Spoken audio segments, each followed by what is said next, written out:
There's a man in the New Testament whose mother and grandmother are mentioned by name as having impacted this young man's life in a very deep way. That young man's name is Timothy. He was the disciple of the Apostle Paul. In fact, he was so close to the Apostle Paul that in Paul's last days, just before he died, he wrote a second letter to this young man, Timothy, telling him how much he longed to see him, wanted him to be with him, hoped he would be able to come before Paul's life was taken. And as he begins this letter, if you don't have your place there already, please open your Bible to 2 Timothy chapter 1. As he begins this letter that drips with nostalgia, this letter that rings with a challenge to Timothy to take up the mantle and to continue on the work and guard the faith, preach the Word. This letter begins with remembrances of Timothy and Timothy's family and the impact that his mother and grandmother had upon him. The tremendous impact this young man's family had on him. And what Paul remembers about Timothy and what he challenges Timothy is a reflection of what his mother did for him and his grandmother did for him and what they built into him. What Paul does in these few verses is identify 5 qualities that a mother should impart to her children. Some of them are directly spoken of as having been imparted from Timothy's mother and grandmother. Others surface in the context of character qualities that Paul enjoined upon young Timothy and that no doubt were modeled by his mother and his grandmother. What is it that a mother gives us? What is it that a mother imparts to us and should impart to us? First of all, a mother should impart to us a transparent tenderness. Look at verse 3, if you will. Paul says, I thank God whom I serve as my forefathers did with a clear conscience. As night and day I constantly remember you in my prayers. Verse 4, recalling your tears, I long to see you so that I may be filled with joy. Recalling Timothy's tears, no doubt at a time when they must have parted ways, and Timothy does not want to part with his beloved mentor. He does not want to part with the one who has poured so much into his life, and his heart overflows with emotion, with tenderness toward this man whom he loves so much. That transparent tenderness. Let's face it, most of us learn tenderness from our mother. Paul will go on to talk about the impact of his mother in the next verse and his grandmother. But no doubt even this tender side of Timothy's character, no doubt some of which was due to his personality, but some of that no doubt was learned from his mother. We tend to learn tenderness from our mother, and it's good to have that. We need that. Both boys and girls need to learn tenderness from their mothers. And us dads would do well to have a good dose of that every once in a while too. Although that may not be seen as a manly quality in the Bible, it is. Tenderness, a gentle heart, kindness, graciousness, those are biblical, Christ-honoring qualities. And we see them most often practiced and lived out by our mothers. You see, we men tend to be analytical and practical by nature, and so from our dads we've learned things like the value of $1, the necessity of hard work, the importance of perseverance, standing for what's right, and those good qualities we typically see modeled in our fathers. But from our mothers, we learn to demonstrate caring, tenderness, a transparent tenderness. It was that way in our family for sure. Now, our 3 girls were growing up. We faced all of the challenges of parenting that everybody else faces, especially when it came time to teach the girls how to drive. Now, I was the main teacher. Evidently, I didn't do such a great job from the story you're going to hear next, but I tried to teach my 3 girls to drive, and they all had various issues with driving. We lived for 14 years in the parsonage out here in the side lot of the church, and our dear friends and neighbors across the road were Whitey and Sylvia Beckett. And I'll never forget when our oldest daughter, Amy, was learning to drive. She one time pulled out to the end of the driveway right across the road from Whitey and Sylvia's, and she stopped to get out of the car to check the mail in the mailbox, which was on their side of the road. The only problem was she forgot to put the car in park.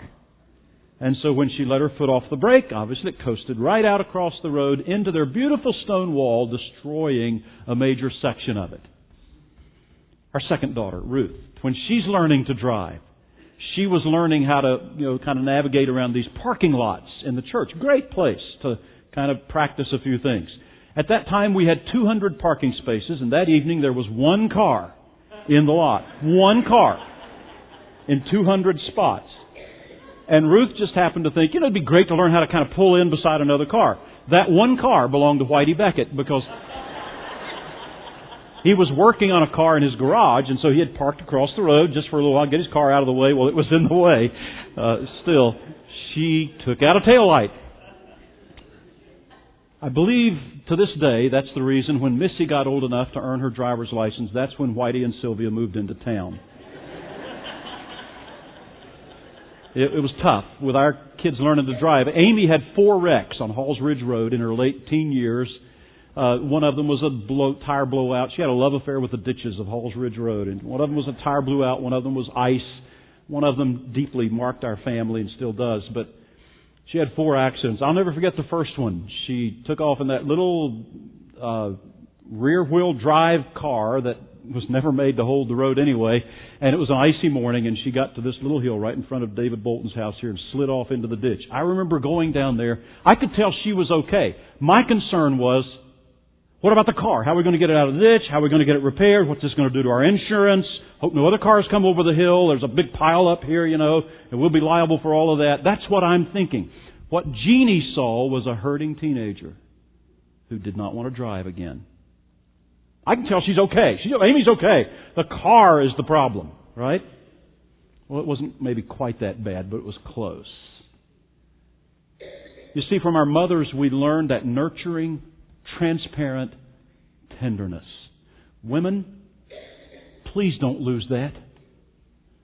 Please don't swallow the lie of this world from the feminist movement that you need to become more masculine, tough, militant, harsh, even mean. Please don't lose the tenderness that God gave you in your hearts. Because all of us in our homes, our children, all of us as husbands and fathers need and long for that transparent tenderness that we learn at the feet of our mother. Transparent tenderness. But Paul goes on to describe another quality that mothers impart to their children, and that is genuine spirituality. Verse 5, he says, I have been reminded of your sincere faith, which first lived in your grandmother Lois and in your mother Eunice, and I am persuaded now lives in you also. Now, please don't misunderstand that verse. Paul is not saying that a mother or a grandmother can transmit faith to a child. God doesn't have any grandchildren. God has only children. Only those who personally recognize their need, that they are sinners, and that they need to be forgiven and cleansed of sin and made righteous, declared righteous before a holy God. Only individual people who understand that and receive Jesus Christ as Savior can trust Him and be saved. So faith is not passed down in the sense of saving faith. What Paul's talking about is your grandmother and your mother modeled genuine faith to you. Paul calls it sincere faith. The word sincere comes from a word that we get our word hypocrite from. And if we were to actually transliterate this word, it would come out something like unhypocritical. So don't have a hypocritical, have an unhypocritical faith. That's what you learned, Paul says, from your mother and grandmother. An unhypocritical faith, a sincere faith. Now that word in the New Testament was a word that was used of Greek actors. On the stage, in Greek dramas and tragedies, actors would play the part of other people, and they typically would do 2 things to portray someone else. They would put on a mask, or they would change their voice inflection or tone or whatever to sound like someone else, and thus portray another character that may not be anything like them. That's acting. That's hypokritos. That's the word. That's the idea of an actor, one who is not sincere, but putting on a mask and portraying someone else. Paul says what you saw in your parents was an unhypocritical faith, a sincere faith. Just recently I saw the wonderful film Shadowlands, which is the story of C.S. Lewis and his romance with a woman who came into his life at middle age, and they eventually married, and then his grief as he saw her dying with cancer. It's a wonderful film, but I could not get over the fact that Anthony Hopkins played the part of C.S. Lewis, and he did so well. He gave the nuance of C.S. Lewis's brilliant mind and yet his deep spirituality. But I could not help but remember that Anthony Hopkins is best known for portraying in a couple of films one of the worst mass murderers in film history, Hannibal Lecter. How can a man play that part and then also seem to be C.S. Lewis? It's because he's a good actor. He can put on a mask. He can put on a front. He can show something that either way may not really be there in his own character and life. What Paul is saying is, I saw in your grandmother and your mother no masks, no putting on a face, no changing the tone of voice for prayer to act or look or sound spiritual. They were sincere. No masks. And that's what we need from our mothers. You see, it is so important for us as a church to help you rear your children in helping you to teach them. And we can do that through Bible fellowships and through children's church and through the Awana ministry. We can be a valid help to you in rearing your children. But unless they see those biblical principles translated into authentic living in the home, all of our teaching is for naught. And by the way, all of your teaching is for naught as well, unless they see it translated into authentic faith, sincere faith. No masks, no putting on another voice, but just authentic living. You see, children can learn all the right words. They can learn the Christian terminology. They can learn to convey themselves all the Christian doctrines till they are blue in the face. But it will never have any connection to real life unless they see it modeled for them. And where are they going to see that first? At home. This is Mother's Day, so I'm going to focus on the mothers. They should see it from Dad too, but you'll get your turn in 6 weeks.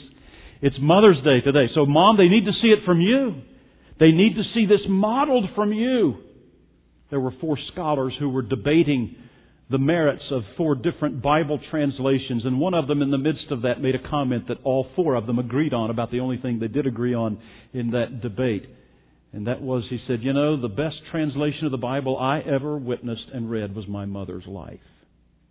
And they all agreed. The best translation of the Bible you will ever see is the translation of those words into real life.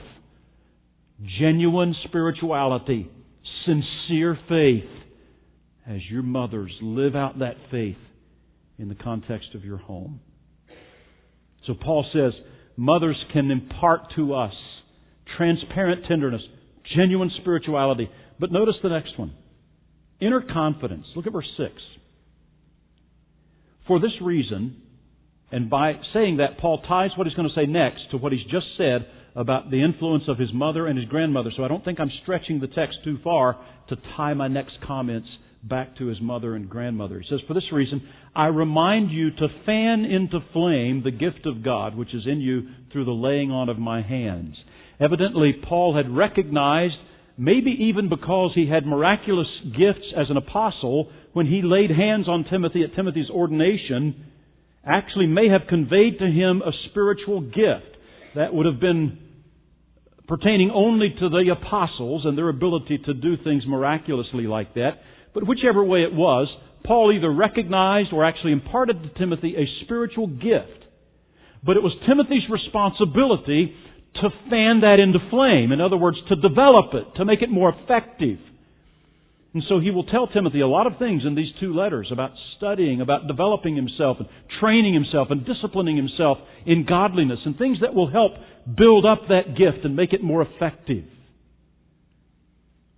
But he says, that gift, you need to take the initiative to fan into flame for this reason. Verse 7, for God did not give us a spirit of timidity.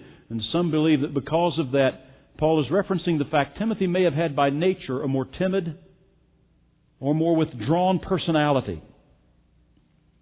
And so Paul goes on to say, God did not give us a spirit of timidity or of fear, but a spirit of power. Again, I do not think I'm stretching it too far to suggest that Timothy may have seen this quality and been taught this quality and seen it modeled in his mother and his grandmother. This inner confidence. The word power is a word which means inherent strength. It's talking about inner might. It's the opposite of being timid. It's the opposite of an inferiority complex. It's the opposite of not feeling confident about life. The idea of this inherent strength, this inner strength, is to be able to move into life with security and confidence, to be comfortable with who you are, and to believe that God loves you and He can use you, that you are of value to Him, that He gave His Son for you, and that gives the inner confidence and strength that the Lord owns you and that He will use you. You have what it takes by His grace, to be all that He wants you to be. Now, mothers, you can communicate that to your children, or you can destroy that in your children. They will learn this quality probably from no one better than you as a mother. You have the opportunity through the way you treat your children, the way you speak to them, the way you speak about them to others. You have the potential to either tear them down or to build them up.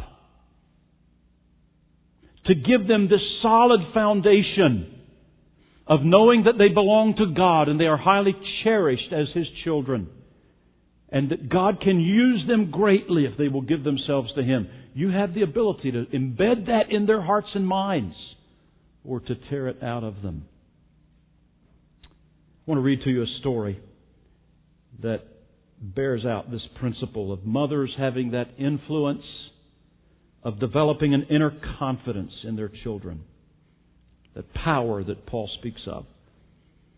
The Lazy Bee Ranch is comprised of 260 square miles of scrub brush on the New Mexico and Arizona border and has been in the Day family since 1881. When Harry and Ada Mae Day were ready to have their first child, they traveled 200 miles to El Paso for the delivery. And Ada Mae brought her baby Sandra home to a difficult life. The 4-bedroom adobe house had no running water and no electricity. There was no school within driving distance. One would have thought with such meager resources, Sandra's intellectual future was slim. But Harry and Ada Mae were dreamers who did not allow themselves to be limited by their surroundings. Harry had been forced by his father's death to take the ranch rather than enter Stanford University.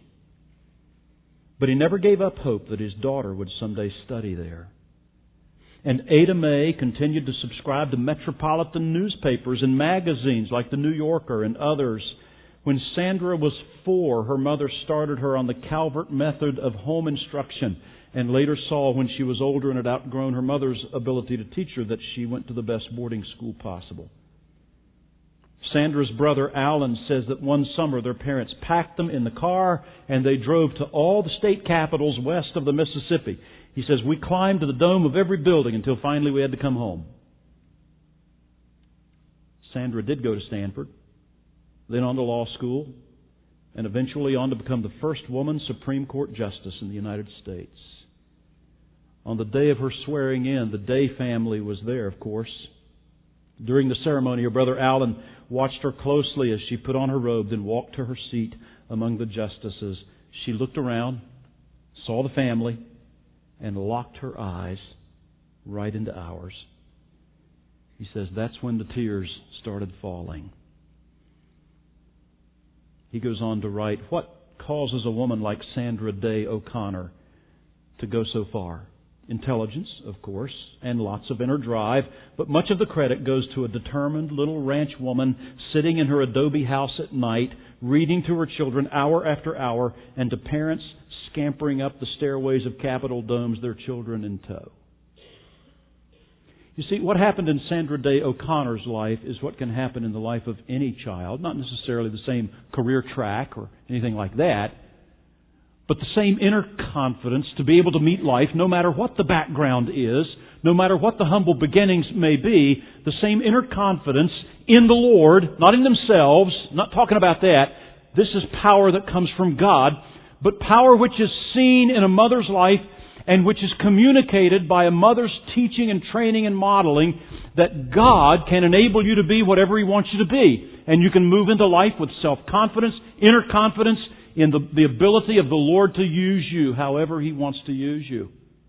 That inner confidence, that inner strength, that inner power, that dunamis, that dynamite power, not explosive, but inner strength, is what Paul's talking about here. Inner confidence. But then Paul goes on to say, there's something else that we can learn and should learn. It comes from the Lord, but it can be transmitted through our mothers. For God did not give us a spirit of timidity, but a spirit of power. Notice the next two words. Of love.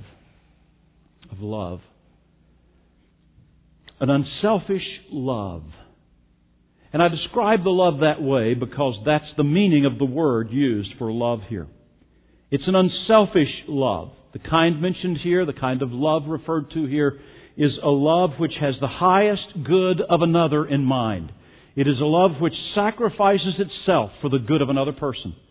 It's a love which gives and gives and gives and gives unselfishly.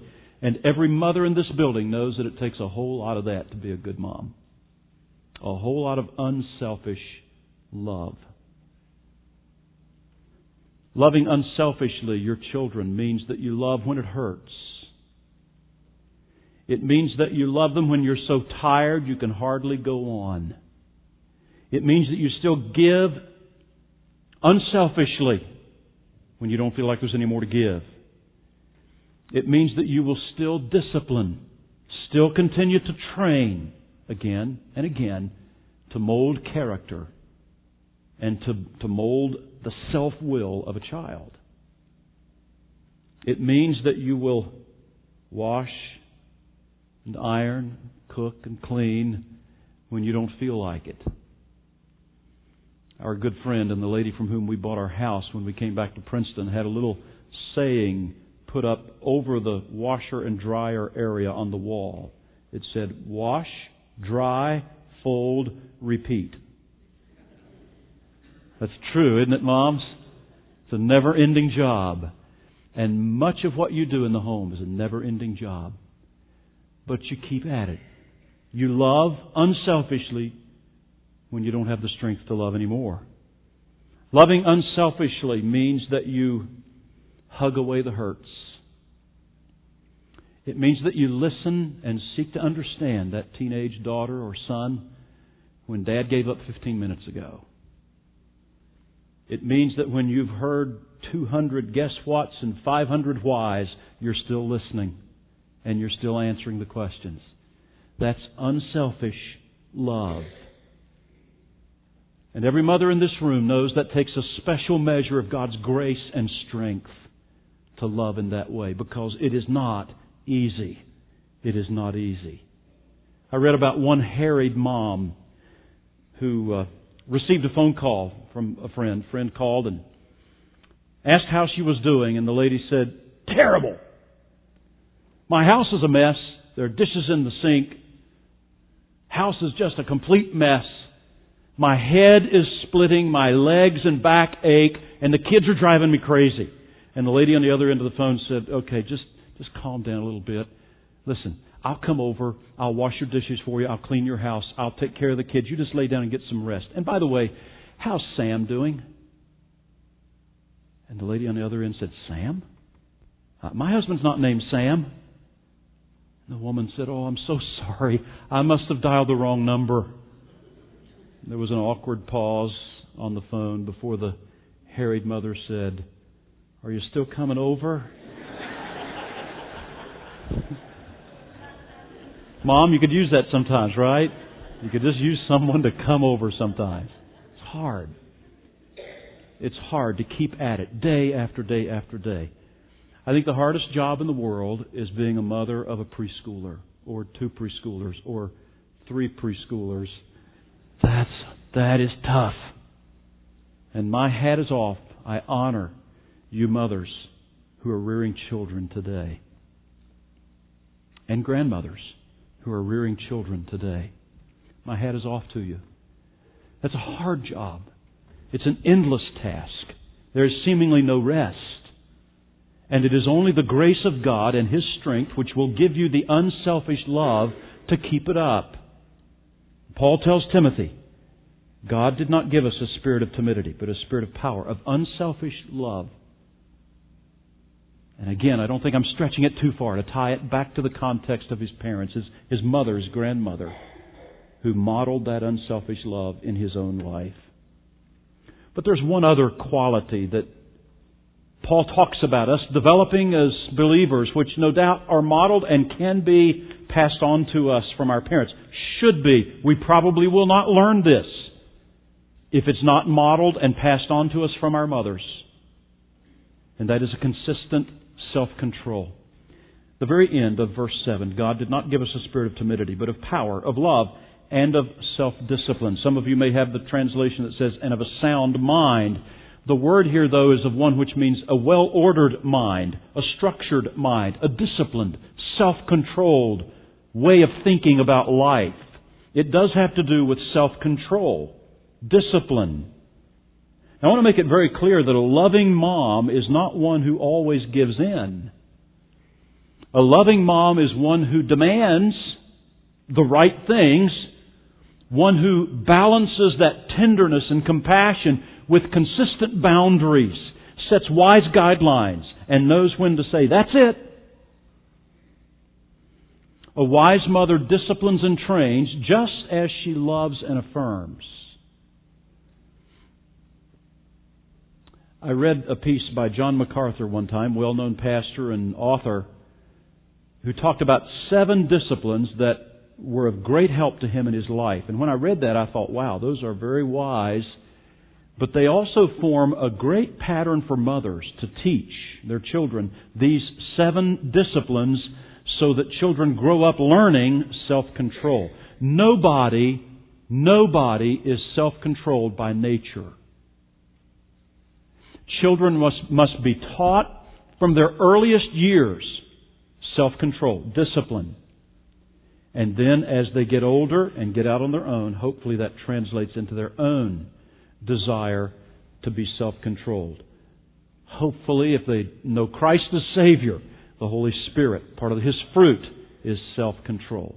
And He enables us to do that. Here are the 7 things John MacArthur said have helped me through the years to develop self-control. Number 1, he says, start small. By the way, if I were a mother here this morning, I'd be jotting these down and I'd be saying, hey, these are the things I want to train my kids to learn self-control. First of all, start small, he says. Start with your room. Clean it. Clean it. And then keep it clean. When something is out of place, train yourself to put it where it belongs. Then extend that discipline of neatness to the rest of your home. And I might say to the rest of your life. Self-control, discipline. Start small, he says, with cleaning. Number 2, be on time. He says that may not seem very spiritual, but it is important. If you're supposed to be somewhere at a specific time, be there on time. Develop the ability to discipline your desires, activities, and demands so that you can arrive on time. A great part of self-control is the ability to control. Now, obviously, some things are out of our control in schedule, but the ability to control your schedule so that you are on time and you're not an annoyance to other people. You take into account their lives and their schedules as well. Be on time. Discipline. Number 3, self-control tip. Do the hardest job first. Doing that will prevent the hardest jobs from being left undone. Number 4, organize your life. Organize your life. Mothers, please teach your children these elements of self-control. Organize your life. Plan the use of your time. Don't just react to circumstances. Use a calendar. Make a daily list of things you need to accomplish. If you don't control your time, everything else will. My mother keeps a book which she has, ever since I can remember, from my earliest childhood memories, called her brain. Right, Jan? That's her brain. And in that book goes everything she's supposed to do and what she has planned for the day. Whatever degree of that kind of organization I learned from her. I have, not a book, a PDA that is my brain. And I have to list. I have to organize, or everything else controls your time. Number 5, accept correction. John MacArthur says, accept correction. Correction helps make you more disciplined because it shows you what you need to avoid. Don't avoid criticism. Accept it gladly. Number 6 tip for self-control. Practice self-denial. Learn to say no to your feelings. Occasionally deny yourself things that are all right, just for the purpose of mastering doing it. Cultivating discipline in the physical realm will help us become more disciplined in our spiritual lives. I would encourage you to read Dallas Willard's book, The Spirit of the Disciplines, on spiritual disciplines. Because spiritual disciplines, and he lists about 16 of them, will, as you practice them and develop them in your life, will help you to maintain self-control. Number 7, he says, welcome responsibility. When you have an opportunity to do something that needs to be done, volunteer for it. If you have a talent in that area, welcoming responsibility forces you to organize yourself. I would dare say if you would read the book of Proverbs, you'd find all 7 of those tips on self-control there in some form or another. Those are biblical tips, suggestions, biblical principles for developing self-control. And I think they would be wonderful models to teach our children, to train our children. From our mothers, we learn transparent tenderness. We learn genuine spirituality. We learn inner confidence. We learn unselfish love, and we learn consistent self-control. Now, moms, does that sound like a tall order? Does it sound impossible? Does it sound like too big a task to do consistently? It is a tall order. It is an impossible task on your own. I think that's why Irma Bombeck, the humorist, says that being a good mom requires 180 movable parts, 3 sets of hands, and 3 sets of eyes. Actually, more biblically, we could say this kind of motherhood requires the grace of God. It really does require the grace of God. You cannot do this on your own. There's nothing we can do to please or glorify God that we can do on our own. None of these qualities are developed on their own. They are all developed by the grace of God. And as God gives mothers and fathers the responsibility of training, of disciplining, of bringing up children in the nurture and instruction of the Lord, as Paul says, as God gives you mothers that responsibility, depend upon His grace to enable you to do it well. Would you bow with me in prayer?